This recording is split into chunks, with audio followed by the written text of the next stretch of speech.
components of the deluxe personal use kits, deluxe kit, and it's got everything here used to grow any kind of microgreen that you want. That's what the deluxe kit does. The basic kit doesn't include the dome and one whole other assembly.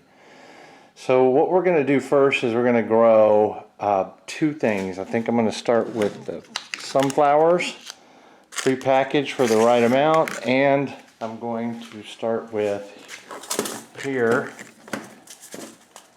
our pre-packaged. This is a C for cabbage, a B for broccoli, and an R for radish. We're going to go with broccoli. So the first two we're going to grow are broccoli and sunflower, which is pretty much the most common two grown probably of all microgreens. So we're going to do that first, and then we'll follow up with a pea and maybe a radish grow or something like that. So let's get started. I've got the antifungal here. Because we're going to start these at the same time, I need to soak the sunflowers first. So I'm going to cut open this package. I'm going to put them in a soaking jar, and I'm going to soak them for 12 hours. While the sunflowers are soaking, which is going to be tomorrow morning, somewhere around noon, I'm going before they're done soaking, I have set up the kits in my grow tent. This is a Mars Hydro grow tent. I've used it before for other IHG and intense hydroponic grows. I'm going to use it this time for these two personal kits and grow in here for this grow and probably the next grow as well. On the top shelf you'll see here is the pump. That's the larger pump. It's 8.5 watts. If I remember right, let's see here. Yep, 8.5 watts. I've got the antifungal, so it's easily accessible. The cover, or the blackout dome, and the two cover trays for these two down here are waiting until after the seed is placed on there. The left side has the screen and the little broccoli cup. That's an indicator that broccoli is going to be on that one. The right side doesn't have anything in it at all because sunflowers, peas, and beans like mung bean don't require a screen at all. So I've got the bubblers filled underneath there, and I've got the pump ready to go. I don't know if you can see the bubbles going on there. Whoop. But the bubbles can be adjusted up or down with this, and when it's all the way up, it's pretty aggressive for two kits. Really aggressive actually. I won't put them up that high to begin with. It'll be really low like this. But adjusting the bubbles and the reservoir, as long as you put 64 ounces in each one of these, so a half gallon in each one, you should be set to grow. So I've had this tent, like I said, and I've used it many times for various different things, from growing tomatoes and peppers to full-size IHG microgreens and all that. The tent is not required at all. Anywhere you can place one of these kits is fine for growing. Half of the life they're going to be spent in the dark, and so you don't even need light until you take the cover and or dome off. And anywhere you can find a lighted area, sunny lighted area, like in front of a window, or you can even put it inside the garage if the garage is not too hot or cold, and open the garage to let light shine in on it, or just simply put it outside. If you have like a covered area outside, that works great as well.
can see some separation here in the tray.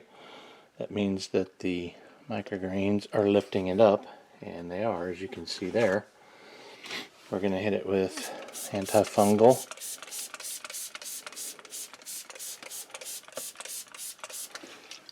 And this isn't quite high enough for me to flip it over, but when it gets to a certain level, I'll flip it over just like that. Probably in the next day or two. Let's go over to the sunflowers. There's a little bit of separation here. Let's take a look at those. Okay, we've got, they're starting to bend up a little bit. The beginning of the cotyledons, the top of the plant, if you will, is starting to bend up, pushing upwards like it would through soil. That's not quite ready yet either. Let's hit it with antifungal. And we only do this antifungal until we either put the tray upside down on it, or until we remove the tray to put into the light, or until we put a blackout dome on other plants, because these sunflowers I want to let get taller before I expose them to the light. That's it for today. That's all there was to it. Both of the trays have lifted. This one's pretty significant. I can start to see the microgreens. Looks really good. I'm going to hit with antifungal one more time. And I'm going to turn it over. Just like that. It's still going to grow in the dark. This will be turned off. Let's look at the, oh yeah, the sunflowers. I want to keep it on here like this because it could be lifted some further. We can see that this tray is not lifted. So we're going to keep it on. No need to spread the antifungal. However, the sunflowers are lifting here. I only had one weight on there for some reason. So what we're going to do now is they're lifting nicely. We're going to put the blackout dome on now because they need to get a lot taller. So this is the next step for them. Essentially, the blackout dome serves the same purpose as this tray turned upside down, and that's to lengthen these, but they just need to be lengthened quite a bit more. So that's it for now. I'm going to check the reservoir underneath, make sure they have enough fluid, and then we'll come back tomorrow. Okay, this tray is starting to lift now. I think it's time to take this off. Yeah, we'll leave that exposed to the light. There's no need to put antifungal on it. And we're going to take a look at the sunflowers. They're probably not ready to be exposed to the light yet. Okay, yeah, they're getting taller, but they're not quite tall enough, and some of the other ones aren't quite tall enough. So I'm going to put the lid back on these, which can be delicate if you let them sprawl. If they're too tall and they begin to sprawl. Today, this is a look at the microgreens. On the left is the broccoli. It's starting to green up, and the cotyledons are getting larger. On the right, I removed the dome just now, and you can see that they're a little bit moist, and the seed holes are starting to come off pretty significantly now, and they're very, very soft, and that's what growing in the dark in the dome does for it. It keeps it moist, and the seed holes come out a lot better. But you can see how pale they are, and if you wanted to put the dome back on, you could put the dome back on, and these stems will get even longer. They'll get all the way to the top of the blackout dome. I'm going to go ahead and take it off, but if you wanted to put it back on in your daily checks, at this length they can start falling over. So what you can do is you can weave ones that are close to the edge that may be caught under the dome as you put it back on. You can weave them right back into the mix through another plant or something, and that'll pull them more to the center, and then you can put the dome back on. See, like this one here is leaning over a little bit. See, I just kind of push that in, and then you can put the dome back on. But for me, I think this is quite fine. They're fairly large above. They're probably 3 inches above the edge of the grow tray. So now I'm going to expose it to light as well, which is a day after I did the broccoli, and we're going to let them green up and grow. Sunflowers are starting to green up pretty good. Let me take a look here, and I've taken my hand and done this so some of the smaller ones again can get to the light. It's the next day for the sunflowers, and I'm going to harvest them. You can see the little true leaves are starting to show up here now. I really love sunflowers. Okay, the broccoli, I've rubbed them as I've shown in another one, just like that. And all that does is just take those stems that are extending, continuing to extend, and it exposes the smaller cotyledons in there to the light, and that'll help them grow and get more product and overall weight. I've decided to harvest over the sink because a lot of you probably will if you're going to do this, but you can see that the bottom tray is off, and I just have it setting just like this, and I'm going to let it drain for about 15 minutes or so. So it's been about 10 minutes or so, and what I did was I have this tray here that I harvested microgreens with from before, and I'm going to reuse it here because it fits in the sink very well. I could just harvest it directly in the sink, but I don't want to do that for the purposes of the video, and I don't want to clean the sink thoroughly. So this here is pretty much dry now. I put it on top of the paper towels here just like so, and I'm going to let it sit for another 5 minutes or so and soak up any remaining water, and then I'm going to harvest it directly into the tray. Now these microgreens I'm going to make my sunflower bread out of. There's a video on how to do that, and it's basically essentially it is banana bread, but instead of banana you substitute microgreens, and it has a wonderful nutty taste to it. It's just awesome. But anyway, that's one of the things I like to do with sunflower microgreens. Alright, let's harvest this. Take this napkin out, or paper towel out, put it off to the side here. What I'm going to do for this one is, because I have the extra tray space here, is I'm going to set it on its side like that, and I'm going to harvest it down, going down like that, and so you can see it. My battery died. Get it in there, yeah. And I thought it was a fresh battery, so I'll have to see what's up with that. So anyway, let's harvest this.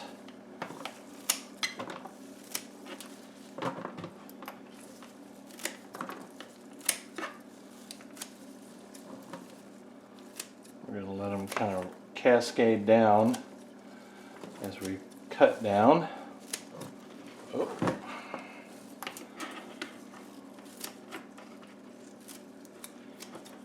Now I've got a salad spinner, and I'm going to rinse these before I use them. Make sure there's no seed holes in, and then use the salad spinner.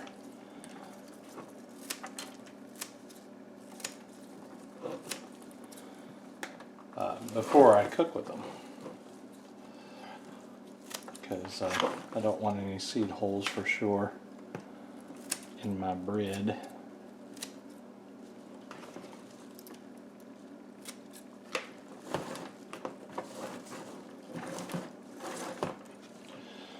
Doing it in real time because it shouldn't take too long to do this. So let me turn it the other way here.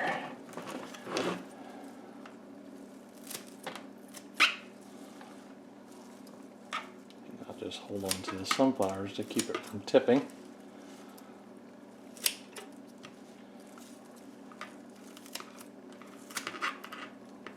These are so worth growing and eating. They're incredible to me. Okay.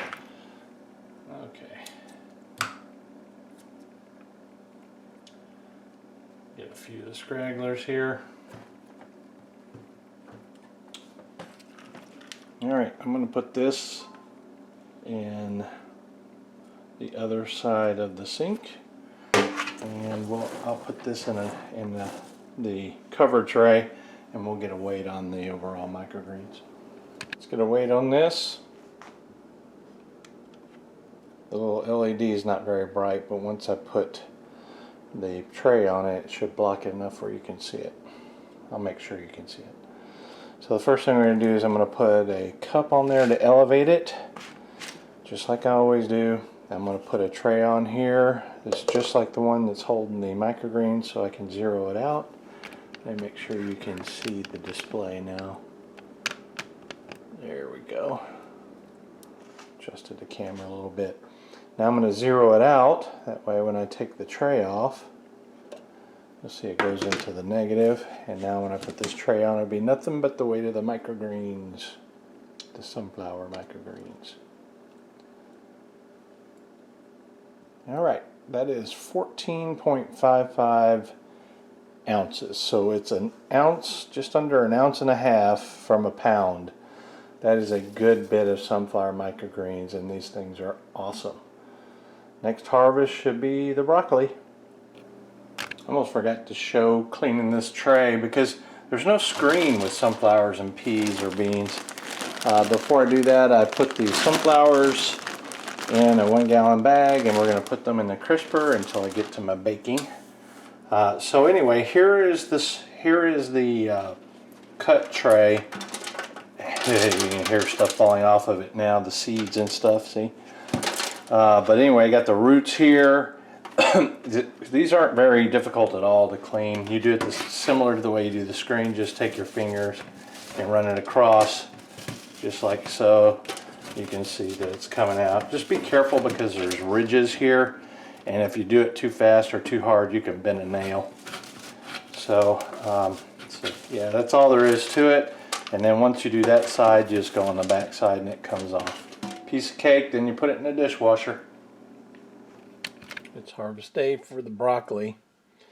One of the things you should consider when you're growing is the effort to, the return on investment is basically what I call it, is the amount of effort put forward into what you get afterwards.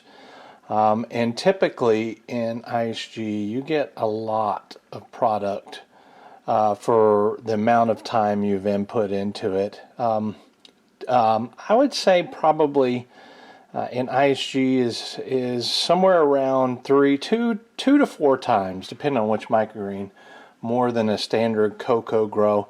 Plus you don't have to pay for the coco or anything. So after the initial expense, these things just you can do it over and over and over again. But look how beautiful these microgreens are and how far over the edge they're going. That is part of the style of growing, and it's just magnificent. Magnificent. Anyway, I'm going to take these now and we're going to harvest them. We're going to do it over the sink again. The more I think about the way personal use kits, they're designed for the home grower, and the home grower uses the sink quite a bit. So I'm going to do it again. It's drained for about 10 minutes or so. It's got a little bit of moisture in it, but I'm going to take and put it right on the paper towel here and let it sit for another 5 minutes or so. Just soak up any more moisture that's in the roots. That way when I turn it on its side, there's none in the actual none that'll go into the tray, catching tray. So my product will be completely dry. I've got it sitting here. I'm going to take the paper towel away. It's got a little moisture. Didn't even soak through this side. Well, a little bit right there. So what I'm going to do now is I'm going to harvest it. I brought in a table lamp to shine over here because it's late. It's not late at night. It's winter at night. In fact, let me see what time it is. It is, oh my gosh, 5:30 and it's so dark outside. Anyway, I brought in extra light for this. So the easiest way to harvest this is to hold it upside down, just like this, and just cut and let them fall.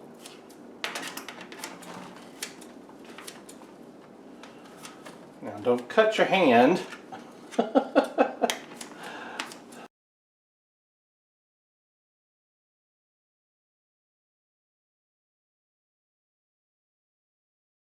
So this is all the microgreens. That's a good bit, isn't it?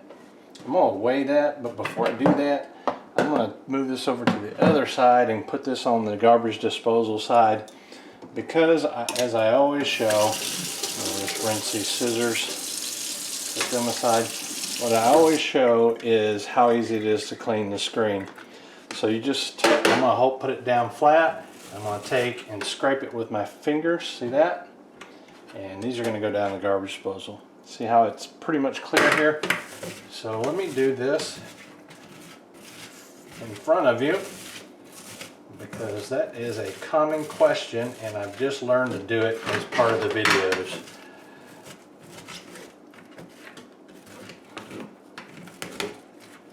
Alright, once that's done, it's easy to take it off there. You can see the roots stayed attached to the screen or the mesh tray. And then all I have to do is just do it just like that. Alright, let's get a weigh on this. This is like I always do, and you probably saw it with the sunflowers just a bit ago for you.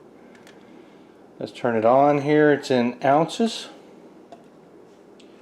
Put the cup on there to raise it up. And an empty tray. That's 5.75 ounces. We're going to zero it out. That way, when I take this off, see how it went in the negative? And I put this on there, which is the exact same tray. This is going to give me nothing but the microgreen weight. 9.6 ounces. That is dang good for a microgreens grow in a 1010. Typically in a 1020 it would be double. So 9.6, so it would be about 1.25 pounds if this was a 1020. So that is a lot of microgreens, folks, right there. Nice fluffy microgreens. Let's finish off this video. I am selling these as kits, and they're a complete assembly kit. They come with everything that you need to grow microgreens. And yeah, and you can see by the performance they do quite well. It's very, very easy. It is almost set it and forget it. Just check it once a day. Do maybe 10 to 20 seconds worth of work with it. And then just watch it grow every day. It's kind of like those chia pets or something you used to buy in the 70s. I don't know, I'm dating myself. But anyway, these are for sale. All you have to do is email me if you're interested. I'll put my email here, and I'll give you the pricing and everything the kit comes with, and everything, all of it, all in one package. This is Brent, you guys. We'll see you later.